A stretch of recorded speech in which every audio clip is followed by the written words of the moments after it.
starts. Okay.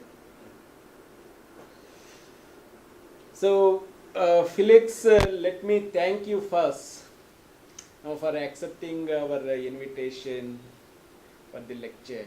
Well, thank you for inviting me. Yeah. It's really, really, great having you, on our campus.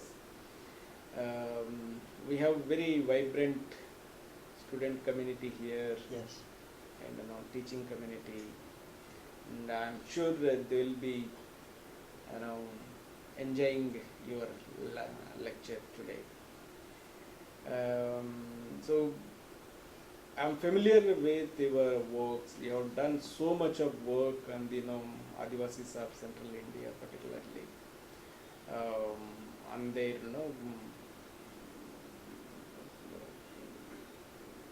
development question, cultural aspects and political aspects and all that. So my question is, how you got interest in tribal studies, particularly Adivasis of India? That is interested in tribal communities. It's quite a long story, actually. When I was studying in Delhi School of Economics, I had a classmate who was also an actor, and he started with some friends going to the tribal areas of Orissa and Bastard area, and they went as actors, meaning they went simply with their bodies to meet people, in terms of trying to meet people on a very equal basis and a very open basis. Unlike, it's quite actually hard to have a meeting with Adivasis with integrity if you don't know some channels of people who are working with them in a grassroots way. And even then, there are a lot of stereotypes of how people will meet. So really, to go into a very remote tribal village and meet people in a very open way, in a way they trained me in that. And so in that, and I mean, when one of them was then living in a very remote village on the Orissa Bastard border, he had a rule. Anybody who visited has to wear only a gamcha. Cannot wear trousers, cannot wear shoes, cannot wear a watch, cannot wear all of those things. So, and he himself had adapted to the extent where people of that tribe would actually think he is a member of that tribe. He had learned all the inflections of language, all the etiquette of how you give and receive, of how you talk to different groups of people, and I would say he knows the tribal situation. He was a very, very good teacher for me. And in that way then I gradually began to... It was a culture I liked, I felt very at home in. I'm very, very different from me, as alien as you can be, really, but there are certain things I like a lot about tribal culture. So as I began to... And I think people very often focus on the problems. Obviously there are so many problems there. Exploitation is unbelievable, and problems, you can go on and on about the problems, but to see the positive features of the society, I think is very important. So it was those positive features that drew me in. And then from understanding those, on the one hand to understand the problems, on the other hand to understand my own society, British society, historically from the point of view of how it had imposed on this tribe, and in the name of so-called pacifying them or suppressing human sacrifice, how they had set up the police, how they had brought the missionaries there, how they had brought taxes there, and all the changes they had imposed that are being imposed now. They all had their seeds, most of them, in British times. So the way I went there was very unusual, you could say, and the kind of anthropology it threw me into was what I would call reverse anthropology, because my teachers in Delhi School of Economics, especially J.P.S. Arora and Veena Das, they had pioneered a kind of Indian sociology that studies the West, but not from the assumptions of the West. They were really trying to do an indigenous kind of sociology that is still with me, really. Okay, thank you. Then actually approaching Adivasi societies is really a difficult task. They generally don't open up when a outsider come, particularly a foreigner. Yeah. And as a foreigner, how you could make a dent in the Adivasi society? What is the secret?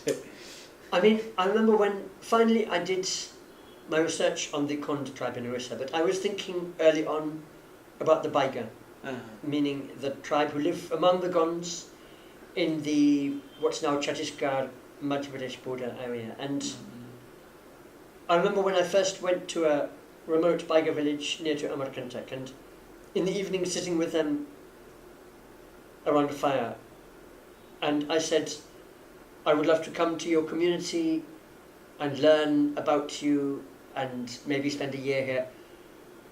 And they just laughed and they said, "Aap firange hai, aap kya seekh sakte hai? Ek saal ke beech mein kya seekhenge?" And they also asked, "Aur hamare liye kya labh hai? I mean, what will be the benefit for us?" And these two questions that they asked, they really stayed with me and they really taught me, and I learned from them that what kind of benefits. I mean, if somebody goes from an NGO, they're offering certain benefits. Are those benefits really materializing, or in what form they're materializing is another question. But how to bring a more real benefit? One of the, to me, tragedies of what is happening in the tribal areas is people from all around are coming at them almost with a kind of missionary mentality of, you are very backward, you need to develop in this way, or you need to learn this, or come to school, you learn to read and write. And then the school teachers have no interest in even the tribal language or what they already know. So in many ways it is a form of cultural genocide. Simply the culture is being undermined by many groups of people. So maybe that's why I often start from this place of, I believe in Adivasi culture. Not that I believe it's perfect or has everything good. No society is like that. But it has many positive features that even some people on the left, they forget. That if you know Archana Prasad's book or something, they tend to think this is ecological romanticism. And you say any positive thing about tribal society, you can be dismissed by people on the left as romantic and by people on the right as romantic.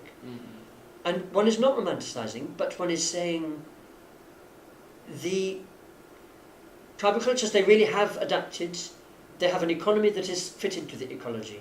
And now they are often destroying the environment under the external pressure, but for centuries they lived in a real kind of harmony with the nature. They're also very egalitarian. Again, it's not a perfect egalitarian system, but it's radically egalitarian compared to the mainstream. And one of the emphases is on sharing, where the mainstream is always emphasizing competition. That competition, it comes in the market, it comes in education, like exams, who is better, who is worse. It comes in law, who is winning, who is losing. It comes in politics, you have an opposition, and the opposition is always fighting, and that is what is now called democracy. In the tribal community, it's more finding a consensus. Okay, then how do you see this whole development paradigm in India? Means if you see Indian development paradigm, means they take urban centers as a symbol of development and try to measure development through the lenses of urban development. So they just want to make all the regions like Hyderabad, and whereas these communities and societies are completely different. So simultaneously there is also a process happening uh, means a kind of a homogenization of Exactly. the Yes. cultural communities. Yes. So how do you see this? How do you see this? I mean, once I came with a group of Dongria cons to Delhi, and when they saw Delhi, they thought it was such a primitive and dangerous place for them. They know Niyamgiri. People in Delhi might think Niyamgiri is a very primitive, or their society is very primitive. They, on the contrary, they saw life in Delhi as very primitive, in terms of it's very dangerous on the streets, it's very dirty on the streets, there are many beggars on the streets, there's no food being grown in Delhi, the water is dirty, everything for them in Delhi, I mean, they're not impressed by the big buildings or the cars, they just have no interest in that. For them, how do you get good food, clean water? Where is the stream you can bathe in? I mean, you know, so like that, I would say the development paradigm that is here still in India, it has been sold to the country by institutions like the World Bank. And if you see how the World Bank classifies the countries into developed, developing and underdeveloped. And for example, this concept of underdevelopment, which is very much used by the left now, but it was first used by President Truman when he became President of the US in 1949. And Esteva, who is a great Latin American political thinker, he said, President Truman taught us to think of us as underdeveloped. And taught us in the third world, why should we be underdeveloped? I mean, this concept of the Western paradigm of industrialization-based development being the only path, to me that is actually fascism. And it's, I see one origin of it with Charles Darwin when his idea of evolution. He's talking about species evolving, thousands of species, of insects, of animals, of fish, of birds, of people, all in relationship with each other, but they're all taking different paths, thousands of different paths. And yet when the concept was applied to society, even by people like Marx and Engels, but many more by economists and people on the right like Herbert Spencer and many others, they got an idea of development along a monolithic path, as if all societies have developed from primitive, what you could call tribal, towards slave owning, towards feudal, towards capitalist, and then you, if you're socialist, you can go back to a form of communism. But actually, the societies that are really communistic are tribal societies, and this is what Marx recognized, that the tribal societies have a lot in, they own a lot of common property. They are very communal in a positive sense of sharing common property, and private property is not so important. So you could say that tribal societies have their own path of development, and yet if you see all the development agencies that are trying to influence tribal people, they're simply trying to convert them into to develop along the lines of capitalist modernity, which is a very violent path, really. And it's a little bit, to me, like the missionary concept, the idea of conversion, converting people to a different religion. Actually, it came into development, and development is to convert people from being shifting cultivators who are not trying to make money, really, towards making them into a labour force for capitalism. It is an idea of conversion, really, and it is like a secularization, a very violent secularization of this idea of conversion. So I think the whole concept of development needs to be radically rethought. Where everybody would maybe agree in development is that what leads to a better life for everybody. Yeah. But what is a better life? I mean, for the Dongrias, they would insist the first important thing is that we have clean water, we have plenty of food, we have access to the forest, we have control over our own environment. Those four things, those would be the centre of development. And then you see the model of development, how it is imposed. It leads to actually alienation from all of those things. Indian government had adopted a very, very progressive policies on the protection of Adivasis, Yes. as well as for the development of the Adivasis. Yes. And as far as I know, I mean, no community in India has that many of no protections, constitutional protections. Yeah. Like you have Land Alienation Yes. Act, you have Forest Rights Act, so many acts for the Yes. protection of the tribals, the Adivasis.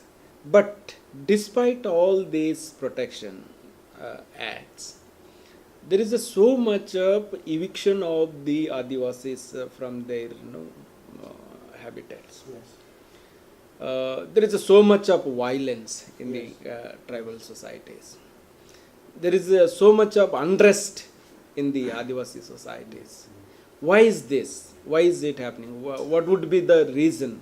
I think it's like, if you understand what is called the resource curse, I think it is a correct analysis, the term the resource curse, that the tribal areas happen to be very rich in natural resources. The forest resources, the rich fields, the water resources very much, the minerals obviously. And of course wildlife and every kind of resources are there. At the time when, if you like, the Adivasis in India were retreating to those areas and forming their communities over centuries, they were simply remote areas.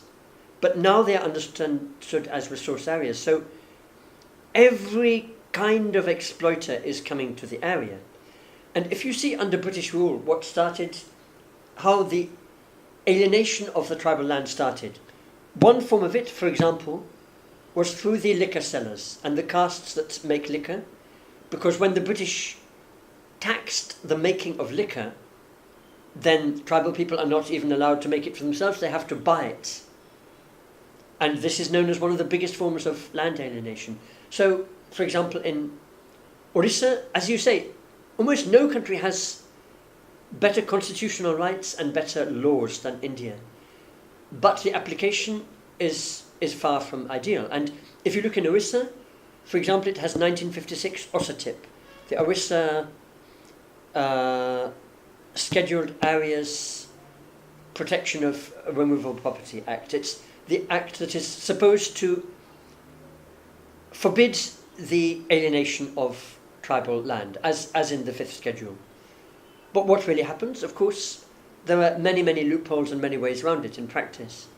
So if you look at one of the recent very violent episodes in Orissa, if you know about the Chasimulya Adivasi Sangho in the Naranpatna area of Koraput district, where this tribal organization, it's formed around basically two issues.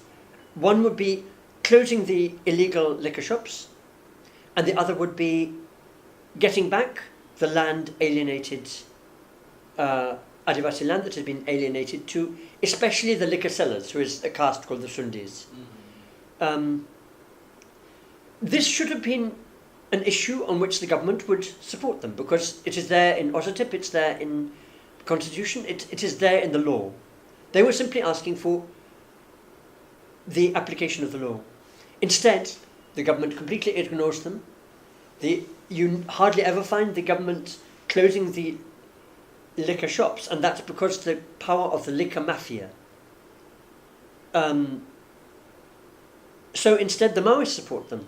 When the Maoists openly support them, then that gives a handle. The CRPF is just sent in and there's a reign of terror. So in that you see both how the exploitation is perpetuated in practice despite very, very, very good legislation, and how the Maoist insurgency is actually perpetuated by the government policies in practice. Particularly, if you see the kind of eviction and eviction of the Adivasis and unrest in the tribal areas, it is happening more vigorously and widespread after the introduction of PESA Act and Forest Right Act, which are so much and so much celebrated by the Indian government. Yes, yes. Why is this? I mean, why is after introduction of this act, actually, I personally would not see it as the act. The act maybe has acted as a catalyst, but it's basically, I would say, the new economic policy from '93, and progressive in each year from '93. I think you could probably measure the increase in takeovers and violence. And PESA Act is not an ideal act. And Forest Rights Act, they are both, if you like, compromise acts that have reached their form after a huge amount of compromise. PESA Act has never been implemented. Notoriously, I mean, although some state governments have, on paper, put some kind of implementation there, in practice it is not implemented. And I mean, my colleague Ajay Dandekar, who has written a government report about how the non-implementation of PESA is a main reason for the growth of the Maoist insurgency.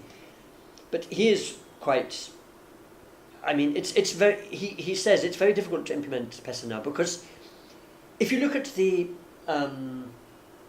Integrated Action Plan, the IAP, if you know, like the government plan to deal with the insurgency both militarily and also by development projects.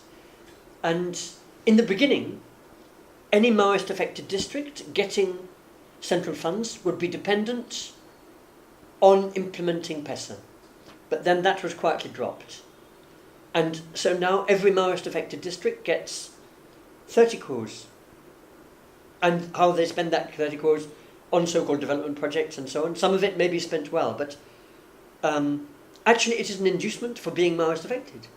And this is how war becomes a business, actually. That's so there is that aspect. And Forest Rights Act has been one of the ways it is not an ideal act is that Adivasis have always been under huge oppression by the forest department because they do not have pata for the land. So because they don't have pata, the forest official can always come and get bribes from them and do whatever in the name of a false understanding of the law, really. But traditionally, Adivasis did not have any concept of owning the land. Instead, they had the communal concept of land ownership, and then whichever family would go and they would make their fields, and that they would have a slash and burn system of cultivation where it would go back. So the communal rights application under FRA is there, but it is not emphasized. And because Adivasis have this long history of being oppressed because they do not have pata, they mostly go for individual pata. The Dongriyas are an exception to this, and we can look at that later, what's happened in Niyamgiri.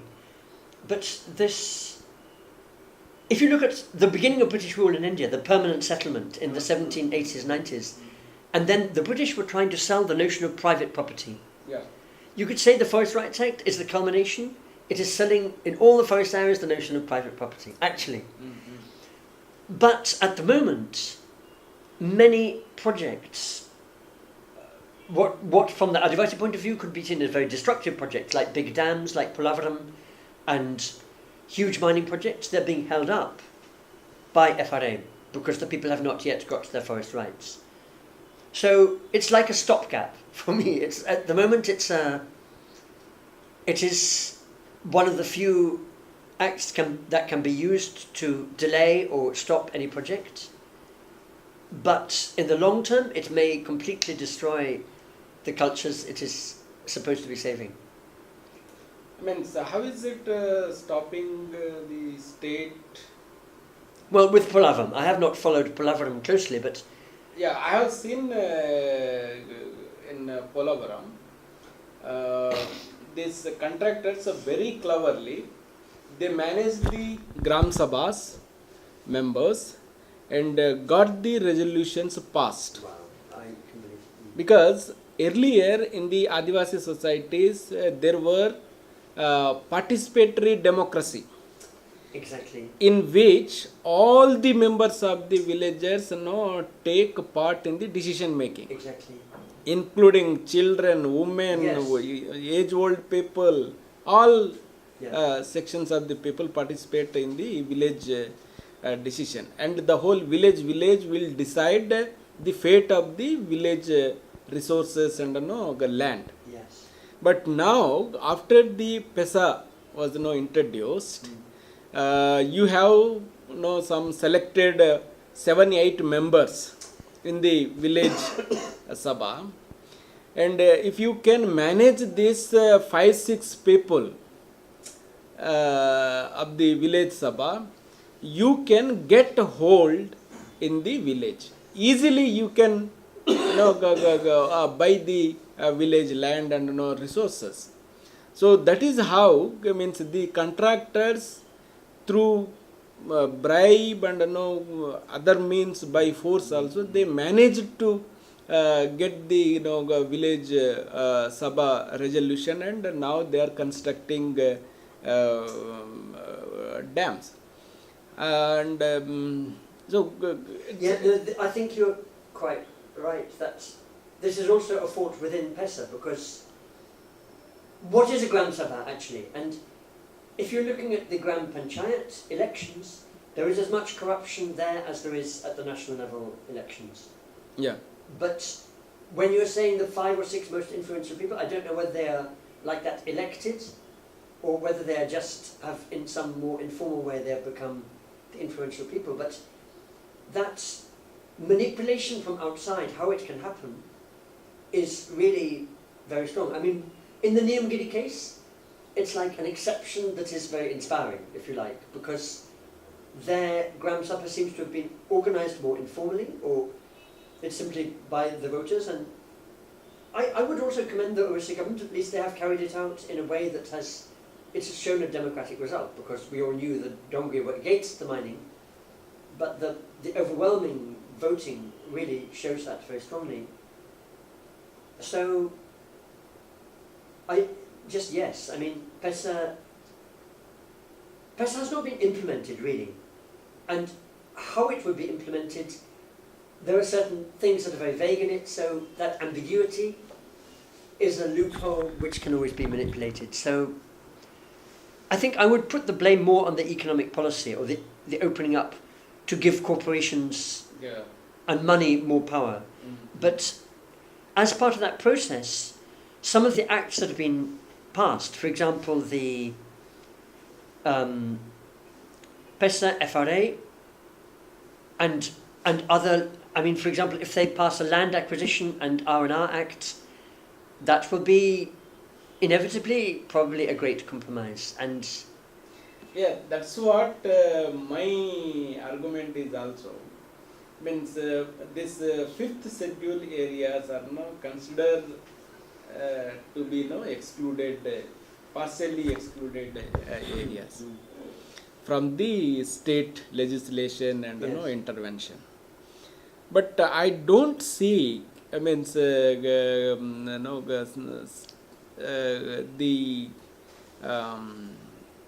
states. I mean, the state is very much present in the agency areas. exactly. You have police stations of the state. You have MRO office, Tahsildar office. You have Janglat office in the agency areas, and it is these state structures actually influence the Adivasis' life in their day-to-day life. Exactly. And So in a way you could say they are more heavily under government rule than... then excluded from the larger Yes. acts and all that. Yes. I don't see any difference between the agency area and the plain area in that sense. And this PESA Acts is considered to be as like giving power to the common people, something like that. If But you like, I do believe that was the intention of the Bhangya Committee and V.D. Sharma and to bring up the spirit of the constitution, but it has not in practice happened. The democracy or the devolution of democracy to the areas has not happened. And if you look at the IAP, I mean, who is deciding where the funds go? It is the district magistrate, the SP and the DFO. Yeah. So as you say, it is completely under government Yeah. control. Yeah, it is actually furthering the decentralization, and decentralization consolidates the states' control over the these small communities and But I would say areas. that decentralization has not happened at all, because the DFO, the SP and the district magistrate, if you have a good one who is pro-people and he takes a pro-people decision, he will be transferred, basically. Yeah, yeah. If you put it very, very bluntly. Yes. And so actually it is very, very central rule is being applied there. Yeah. Well, real decentralization would be if you had, like in Nimgiri, if you had all over the country the real Gram Sabhas really taking the decisions in their own hands, then you would have, of how their resources are used, then you would have a real decentralization and you could have a real democracy. But A, the government does not want that, and B, the power of the corporations. I mean, you mentioned the contractors, and the contractors are working with the big corporations. And if you're looking at, I know very well where Vedanta, the areas where Vedanta is powerful in Orissa, and they are powerful also in parts of now Rajasthan, parts of Tamil Nadu, parts of other states also. And in the area of Orissa where they are there, you could say the police and the district administration is in the hands of Vedanta. And, this came through to me when one of the, in Kashipur, which was the very strong movement before the Niyamgiri movement, but one of the tribal leaders there, called Bhagavan Maji, he was telling a story afterwards of how he stood up to the SP. We don't want this project. And the SP said, then you do not understand, you are ignorant, you don't understand what is development. And Bhagavan Maji was saying, but we understand what is development. We want development, schools, everything, but we don't want the company. The company is not good for us. And the SP, what he said was, in Oriya, company, tumko school debo, tumko hospital debo. The company will give. And, in this thing, you see some very radical things. One is that if you look at Vedanta, through CSR, they're claiming to give education. They are claiming to spend crores of rupees on hospital. But it's a completely undemocratic system. It's a completely top-down system, even much more than the government system, because there is no democratic control. Yeah. But also this formulation, company devil. What is the company? And that's because in the case of Utkal company, which company it was has completely changed. Indal was bought up by Alcan, Aluminium Canada, sold to Hindalco. The Norwegian company came in, then it left, and so the company has been a changing thing. But this formulation, company devil, there is a resonance in that goes back to the East India Company, which was a company that was one of the first companies in the world. It formed a subsidiary called the Government of India to collect revenue. That's why a collector is called a collector. So the company will give it. It's a completely top-down, completely non-democratic conception. And that is what's really happening in the tribal areas. That it's opposed the government is supposed to disappear and the free market will come in. That means the companies, who are a more dangerous form of tyranny than anything. Had the Indian government took up the bottom-up approach, the situation of the tribals would have been completely different. Yes. Unfortunately, that did not happen, and I don't have any hope that will happen in future as well. It's very hard to have that hope. And another thing is this non-tribal issue. I mean, till the British came in power in India, I mean, Adivasi areas were almost left untouched. Sure. So, with the introduction of the colonial land revenue policies and forest policies, tribal areas suddenly becomes very fertile and valuable, and plain people started migrating into the forest areas. Absolutely. So now the same policy means the colonial state actually, as you know, gave many subsidies and concessions to the plain people to go into forest area and bring wasteland into cultivable land. The same policy was also adopted by the post-colonial state, and they are encouraging outsiders to migrate into the forest areas, agency areas. So now almost the fifth schedule area completely filled by the non-tribals.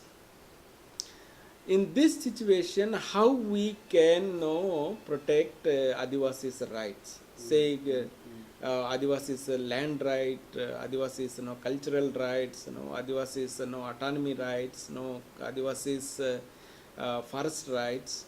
So how we can protect in this situation, because almost all the fifth schedule areas are almost, you will find 60% non-Adivasis.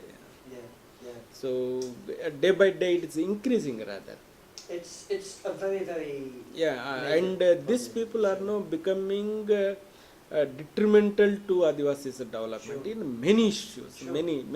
And even complementing that, it's like within Jharkhand, they consider non-Adivasis as Dikhu, and even the Adivasi identity can also become then a kind of exclusive thing. And you can understand why, because they are under invasion. They have actually been invaded. I mean, on the one hand, I would appeal to law. Like you say, it's very difficult to see how the laws can be implemented after such a long history of not being implemented well. But there are good people fighting in law. And the movements are very strong in some areas.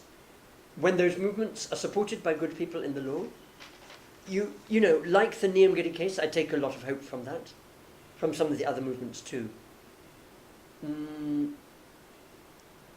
I think another thing that has to be done is, if you look at what is driving the escalation of the Maoist war, because I look at this, it's like an unfolding tragedy, really just a tragedy, because every day hundreds of lives are being devastated by the violence, by the evictions, by all kinds of things to do with it. And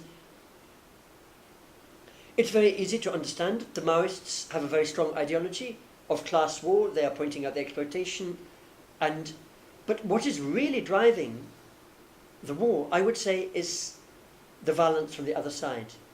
And there are senior policemen like E.N. Ramohan who have stated this quite openly, that, like he says it, our security forces are out of control.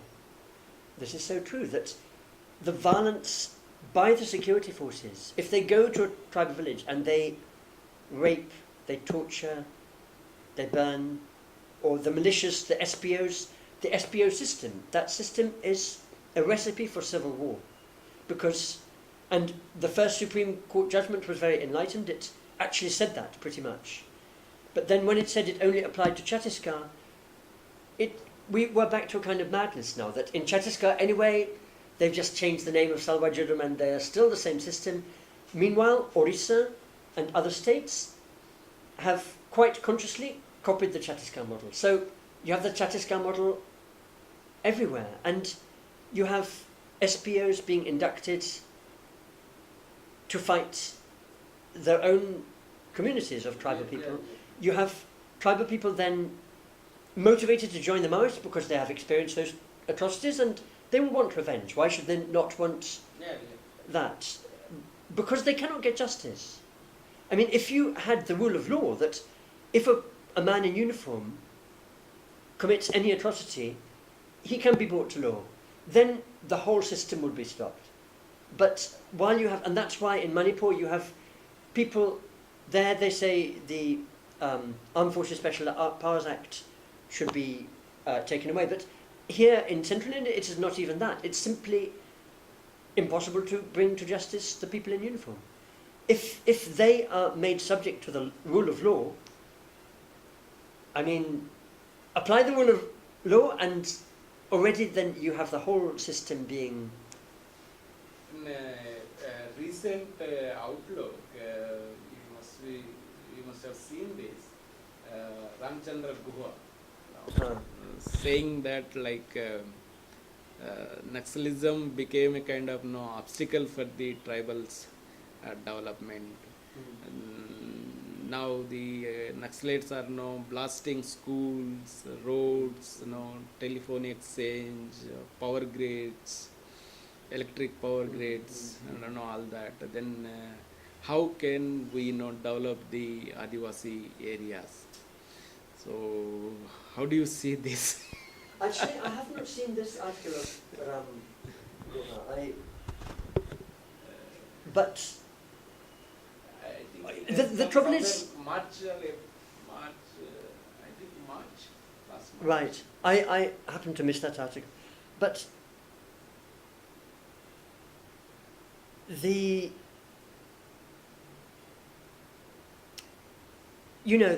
what is so dangerous to me is the polarization of views. Mm-hmm. That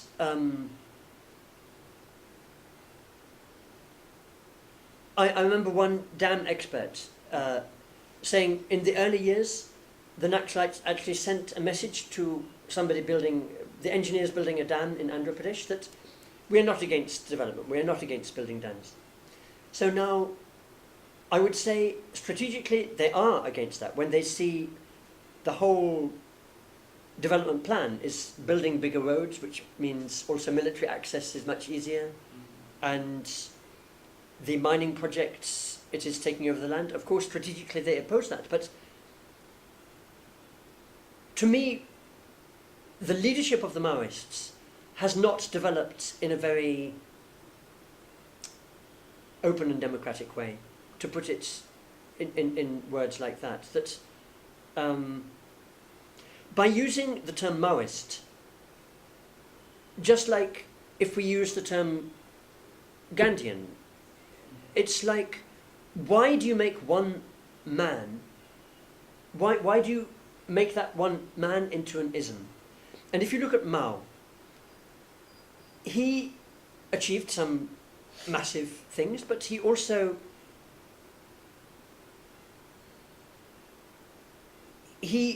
did some very negative things, meaning, for example, the Great Leap Forward. And if you know that history of the Great Leap Forward, he imposed steel production with probably the greatest ruthlessness that has ever been done. Stalin did the same in the Ukraine. And those two acts by Stalin and Mao probably caused some of the world's biggest famines. And I have a feeling this history is not really taught to the cadres on the ground who are being recruited, because it means actually Stalin's 5-year plans were being funded from America, and American engineers were going to the Soviet Union and helping to build those big dams and steel plants and aluminium factories. So that model of development was exactly the same in Soviet Russia and in China. And if you look at what has happened to China now, it's become, while still communist in name, if you like, or socialist, they are as capitalist as you can get. And it's almost been, although there have been sudden changes, it's been almost a seamless transfer. Another aspect of Mao, that like a corporation, he was a brilliant propagandist, that he said all the best things in his books. He was a brilliant propagandist. What he actually did was often absolutely ruthless, completely top down, and in that, like a corporation, which says all the best things, but what it does is completely top down and ruthless. So, if that movement could begin to open up, already the violence is much more on the side of the state, but both sides are reflecting each other in how they do violence, so that if the Maoist violence is much more selective, CRPF violence all around.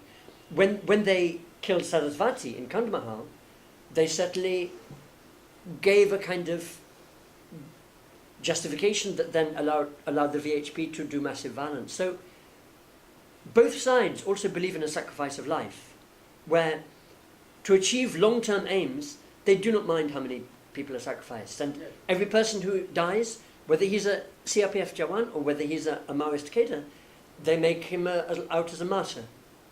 And they use this martyrdom then to escalate the war. So there is no question about that exploitation of the areas and the class war aspects. It's correct in a way, but the two sides are mirroring each other, and this ideology from both sides is what is fueling the war. And the Maoists, I would say, are only opposing MOUs strategically. I don't think they... you will never get a real critique of the mining industry from Maoists until they change their name from Maoist to some other name. I mean, it looks like, till their revolution happened and their state calm, Adivasis, let them die of water, diseases, something like that. So it's really a very problematic position by the I think also Maos. If you look at it, because I look at mining in terms of fueling an impossible development paradigm where there are more and more cars, more and more big buildings, and this is a kind of Western paradigm of development that cannot last for many years, actually. It's a bubble that's going to burst very dramatically. But where the metals are going, the highest price forms of metals are going into the arms industry. And this is why I often come back to that, because it is at the heart of the world economy and most national economies too. And so if you look at America and what it is doing now, it is actually spreading war through many countries. And you can see that in Afghanistan, in Pakistan, in Yemen, in Somalia, in Iraq, in Syria, in Libya. In these and many other countries, it has really spread war very, very fast. By, for example, it funded the Islamic extremists, bin Laden and people, to fight the Russians in Afghanistan, and then it fights them. In Libya, they're again funding them. And, this is well documented. And I would say the Maoist civil war, it is actually of a similar order, that because the superpower is the superpower, everybody is trying to copy it. They've thrown the Geneva Convention out of the window. That's why I support this Kurdish movement, because the Kurdish guerrillas, they scrupulously observe the Geneva Convention. If they capture a Turkish soldier, they treat him properly, and they commit no atrocities. But in that way, the Maoist war, it is being fueled by the corporate land grabs. And actually, for the state or for the corporations, it's easier to have people on Maoist than they can send in the CRPF. When it's non-violent or indigenous-led movements, it is much harder to get rid of them, because, in Niyamgiri, it will be very hard now for Vedanta to go in legitimately, or for the MOF to allow mining, because it has been shown democratically the people's view. Felix, another thing, very worrying thing actually is ruining of Adivasi culture. Because of the effects of TV and this media, tribal culture and their languages are now ruining so fast. So what would be the way out from this, particularly in the context of identity politics?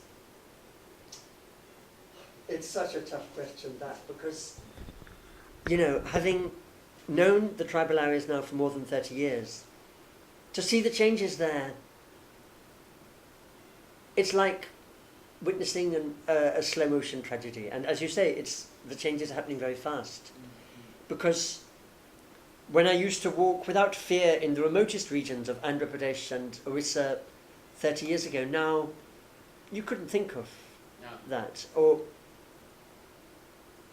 a mobile has such an effect that it's an instrument of surveillance. It's a form of capitalism coming in. It's controlling how people relate to each other at many levels. But also, for example, it's spreading pornography. And this, if you're looking at the relationship of women, I mean, again, coming back to this Kurdish movement that I was with yesterday in Delhi, a Kurdish delegation from the Peace and Democracy Party, they consider, they've, as it were, moved Marxist-Leninist theory on, and they consider women as the primary oppressed class. And because of that, every level of their organization has women in leadership positions on a par with men. And because they're in Turkey, they're also dealing with honor killings. It's similar to dowry deaths. The forms of abuse of women are so many. And rape is now, luckily, a very important topic in the country. But prostitution has not come to that. And if you're looking at trafficking and prostitution, and what fuels it is actually also pornography. And pornography, I've heard, is spread on mobiles in the tribal areas. I mean, I'm giving you one example of the mobile and what it is spreading. It's like, I use it. We're all addicted. And in my book I quote this from the 1830s, from the Madras Presidency. The Honourable Russell was the top British administrator in the Kondaria. And after the burning of villages and the conquest was there, he said, what we really need to introduce here is markets. Markets will gradually teach the people. It will introduce new wants, new things they want, that will gradually become necessities of life. I mean, he's talking about that in the 1830s. We are as much an addict now in the 2010s with our mobile. But of course, in a tribal area, it spreads like wildfire. Whatever is pornography or whatever is. So the changes are happening in a way that's very, very hard to stop or control, obviously. It's like firefighting, I suppose. It's how do you... There are many democratic initiatives. And one has to recognize those real grassroots initiatives and somehow find a way to support them that is not also taking over, because often with NGOs or with any kind of, if they're offering financial support, that itself is a takeover. And then it tries to steer the direction of any grassroots initiative. If the World Bank discovers a good project, it tries to take it over, like Pani Panchayats or anything. So, I mean, if you look at any tribal village, what used to be quite a unified community in the past, with problems, with disputes, but it will sort them out in the panchayats. But now, the division between left and right, some will be Maoists, some will be SPOs, and some will be trying to stay traditional. And like these three sections of tribal society, it's massively divided now. And one just has to support with integrity, but it's very hard. So, finally, just tell us, after your long association with the tribal societies and now your intensive research on Adivasis, start from your sacrificing people out of the earth, and recent book, Ecology, Economy. The wonderful works you have done on the Adivasis of Orissa and particularly Eastern India. So, what kind of development model you suggest for the Adivasis, and what is the way out, particularly to the Adivasis from the present situation? It is an emphasis on the bottoms-up approach, that a lot of the real intelligence is in the grassroots. And if you understand this, that a lot is there in a lot of the movements, that are simply trying to preserve what they have.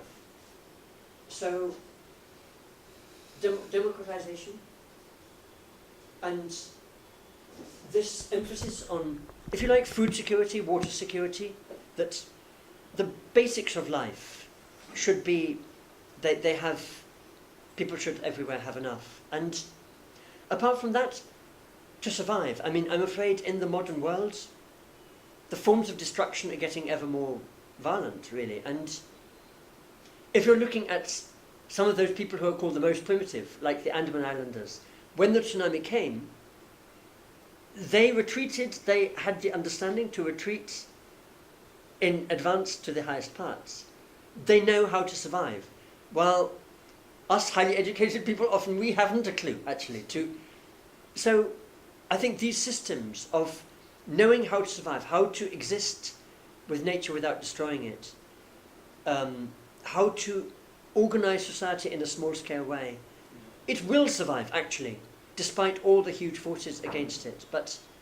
And in civil society, those of us who believe in democracy, I think we should support that. So what the future will bring, things are changing so quickly, none of us know, really. Thank you. Thank you so much, Felix, for this wonderful insights on the Adivasi societies.